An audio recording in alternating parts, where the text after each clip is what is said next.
How's it going, everybody? This is Miguel from Guardians of Ulyath, and today I'm going to be doing a both reaction and review to ERB's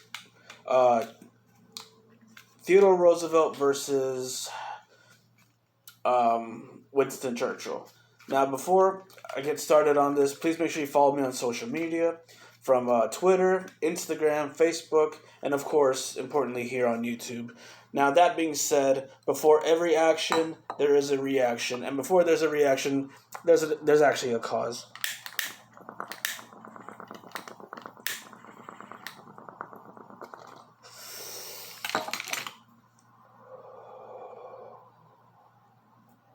Let's begin.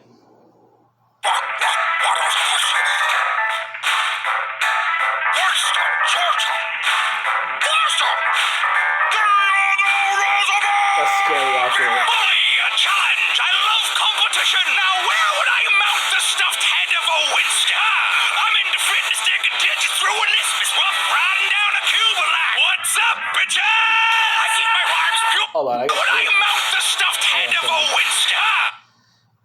It was actually true that Roosevelt had a thing about fitness. He always liked to go outdoors, always playing outside, and the digging through ditches and that whole he used to like canoe down like isthmuses, and I think even at one point I think at one point he went to war with Cuba, actually.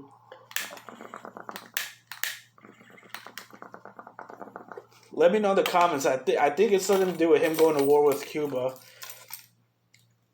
I think it was like the American, or like the Cuban-American War, something like that, like a Spanish War, and it involved him and his team of Rough Riders. All right, let's keep going. I'm into fitness, digging ditches through a listless rough, riding down a Cuba line. What's up, bitches? I keep my rhymes pure like my food and drug. I'm an American stock, and you're the British Alma fucking ditches through a listless rough, riding down a Cuba line. What's up, bitches? I keep my rhymes pure like my food and drugs. Food and drugs. If I recall, and it's probably because of this apparent drug, it's not a drug, it's a plant. I think he was the first to establish the FDA, though, didn't he? I want to say that he started the FDA.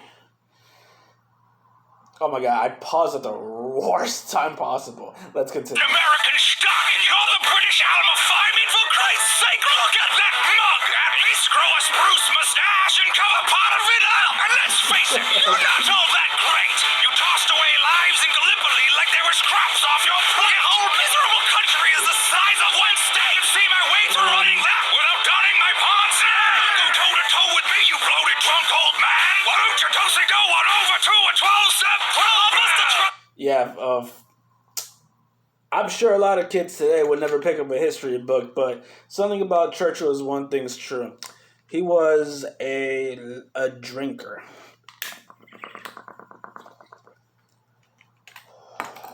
And as for me, I like a good herbal medicine myself. Also, this video is brought to you by Mountain Dew Rise Energy. I've never had this before until recently, and just like the label says, it's like 2 cups of coffee. Free advertisement for Mountain Dew. Follow them on Twitter and tell them I sent you. I'm not getting paid for that. That's free for them. Fun lush with my American muscle to walk softly over here and give my big stick a suckle. Pass me a cigar and a large glass of brandy. I'm about to take you out prematurely, like your family. I'm the Rhyme Minister, fresh in a hat and dinner jacket. You look like a mix of Epic Lloyd and a Pringles packet. I was saving the planet from an accident. It seems like in some of these raps, they always put Epic Lloyd like under like a bus. It seems like they're like slowly dissing him like through the fourth wall. What was that word? Starts with the Q. Peripherals. Yeah, that's it.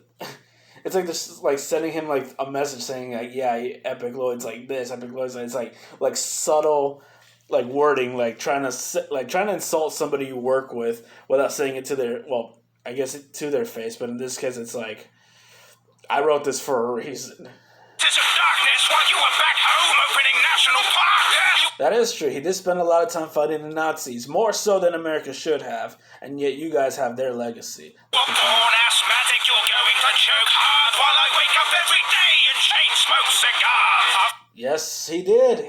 And much like me,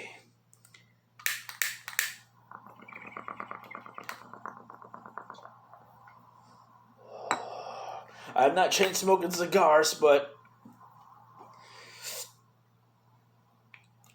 yeah. Okay, let's continue. Fight you on the beaches, I'll fight you on the beaches. Anywhere you want to fight, I'll fight you and I'll beat you. See, I might be battling you even though I'm toasted, but tomorrow I'll be sober and you'll still be roasted. My parents died when they were young and it was morbid, but at least they didn't ditch me when they were alive like yours did. Oh shit, World War II soon. Well, Teddy's dropping bombs, so you best go, and you do. Interesting picture, but I believe, if I remember right, that was when he got shot doing a speech, and he pointed out the man who. Oh, that's a good side picture, me doing this, just like he's doing. So yeah, I think he was pointing out the guy who shot him, and he continued his speech as he pointed out that takes guts, man. Shoot, if they ever put my face on a mountain for doing that, hey, I wouldn't be insulted. I mean, shoot, he literally took a bullet. Come on, this thing's full already. But yeah, you gotta have great balls in order to be able to do that. I mean, no president these days would ever do it. Stand there doing a speech, get shot, and still continue. You PC guys gotta understand one thing. Those little Kara remarks you man ain't gonna stop a bullet for long. You know, I mean, take my word from him. I work in one of those places where I deal with Karens all the time, and trust me, your words aren't a bulletproof vest.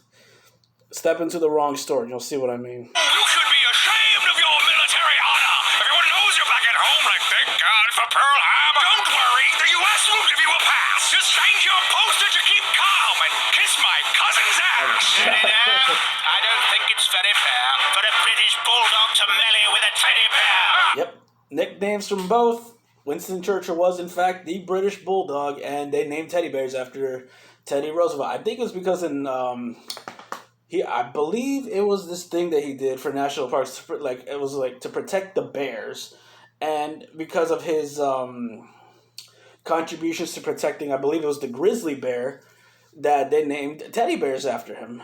And of course, Teddy is short for Theodore.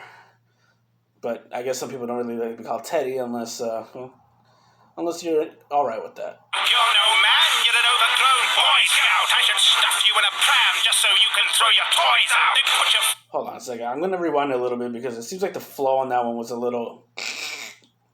Back up a little bit. But yeah, he... It kind of seemed like with his military, they didn't really seem like... The way he was dressed looks like something like the Boy Scouts wear today. They'll wear I think that little scarf around their uniforms. They take after the style that Teddy Roosevelt had. God for Pearl Harbor. Don't worry, the U.S. will give you a pass. Just change your poster to keep calm and kiss my cousin's ass. I don't think it's very fair for a British bulldog to melee with a teddy bear. You're no man, you're an overgrown Boy Scout. I should stuff you in a pram just so you can throw your toys out. They put your fat head on a mountain to save face, but if Rushmore was a band, then you'd play bass. Okay, I just want to say one thing. I know of a bass player. He's my good friend from back in the day, and his name is Zach. And he's a damn good bass player. And, first of all, some of the best songs in the world was written by bass. So, yeah, I can't fully agree on that one. Who's about to shut you? A bullet to the chest won't stop you. My words will. Oof. His words had power. They really did. And I can't help notice that every single time he poses in front of the Big Ben on the background, it reminds me of a Doctor Who poster. You know what? That would be interesting, actually. Having having the Doctor having to turn reincarnate as someone who looks like a prime minister. But it would be cool to pose him in front of a Big Ben clock like that, because a lot of times it's just either in front of the TARDIS or in some close to a nebula or something. I like the show. 9th, 10th, and 11th Doctor are my favorite. Shout out to David Tennant, Matt Smith, and I hope I'm saying this right. Christopher Eccleston. I think that's how you pronounce his last name. Eccleston? Three of my favorite doctors by far. And yes, and much like David Tennant, I do fancy Billie Piper. She's hot. A bullet can't stop the bull moose. CROQWC, the full dude, and the shit you throw at me. I'll just return to sender. I'll battle to the end, and I will never surrender. And he never did. He never did. And much like Winston Churchill, I will never surrender this.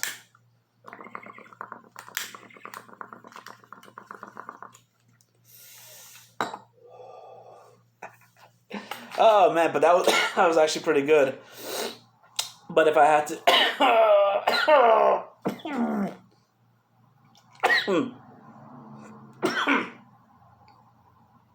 if I had to choose, I think they both made they both made good points. They really did. But I think, in my opinion, I think Churchill just in a way spoke more about himself than he did than Roosevelt did. Like Roosevelt just like at first he started to, but then it was just most attacks. Actually, hold on, no. They both kind of just spoke big about themselves, about their accomplishments and like their accomplishments and achievements. Don't ever try what I'm doing right now. I'm scratching my ear with my blade, which you should never do. But I'm crazy ballsy that way. You know, I also do that with my keys. You know, I can't find my Q-tips. I don't know where they go. Do not try this at home, because if you're not careful, you can lose part of your hearing. I do this because I'm an idiot. I do this because I'm crazy. I do this because I'm a little high, and I've been doing this for years without being high. But anyway, I don't really know who to vote for this. They both did some good points. They both had some good points. The only difference was that Churchill never gave up. That's what I like, when, you know, politicians don't give up on trying to defeat an evil power. So far, America is now the evil power. I'm not going to try to get too political, but I just want to say is I think they both did an amazing job. The costume design was incredibly awesome. The backgrounds, of course, you know, you had the, it looks like steampunk for Winston Churchill, and it looks like, no, not Winston Churchill, Theodore Roosevelt, and like Time Lord-ish for Winston Churchill, because both this stuff is timeless. It's like, because you have the moving gears of a country, like how Theodore Roosevelt tried to run it, and then you got the clock from Big Ben, but then you notice it's gears, like cog wheels and gears like a clock. It's awesome because it brings them both together. It's so cool. So, as part of the historic stuff is amazing as well. Both made good accomplishments. That picture where he's like this was one of my earlier memories of reading about Roosevelt. But because in America, I didn't know too much about Churchill. All I know is that he was the prime minister, and I remember that he did speeches about, beating Hitler and his Nazi goons. And I believe, hold on, I'm still kind of skeptical about the whole Cuba thing, because I think Roosevelt went to war with them. And I think it was, what was it? Okay, maybe it's because I'm a little big. I can't remember right now, but all in all, I think this was a great epic rap battle. Shout out to ERB, first of all, for even writing these things. And it's funny, though, because I always seem to, like, when I see the matchups, I'm like, this isn't going to sound good until now, because I was skeptical about this one, and I thoroughly enjoyed it. So let me know in the comments if you did. Be sure to follow me on Facebook, Instagram, Twitter, and, of course, YouTube. I'm online on those things almost 24 hours a day. So yeah, let me know what you think. Tell me who you thought wins, and make sure you hit that like, comment. I already said no. It was supposed to be like and subscribe. Comment, please. I want to hear feedback. Please, when I make these videos, I want you to let me know what you want me to react to. Commercials, trailers, epic rap battles, anything. Please, let me fuel this community with some kind of idea, or if you want me to do a review on something, let me know. I'm all ears. I'm willing to do it. Heck, I just did a request for this one guy. I believe it was a few weeks ago for a movie trailer, and I got good reviews. I said things in a positive light, and maybe I'll even say positive things about what you're showing me. I mean, you never know unless you try. So please fill up this comment section. I want to hear your ideas. I want to hear your opinions. I'm not a salty person, I guarantee you. If I read something I don't like, I don't even reply. But if it's something that's polite, because I'm giving you guys respect, and please pay the respect forward. I'm not demanding respect, but make sure you keep it, let's keep it funny. Let's keep it civilized. I'm not saying let's keep it PC. Say what you want, you're allowed to. It's freedom of speech. I'm not like those guys at YouTube headquarters. I'm just gonna censor what I don't like. It's like there's one way to escalate it and one thing to decrease it. But please let me hear your thoughts and opinions. I welcome it. I welcome it. Please, and especially on Twitter, if you want me to react to something, follow me on Twitter. Whew. I need a drink because my throat's getting parched. So, subscribe, comment, and tell me who you thought won this battle.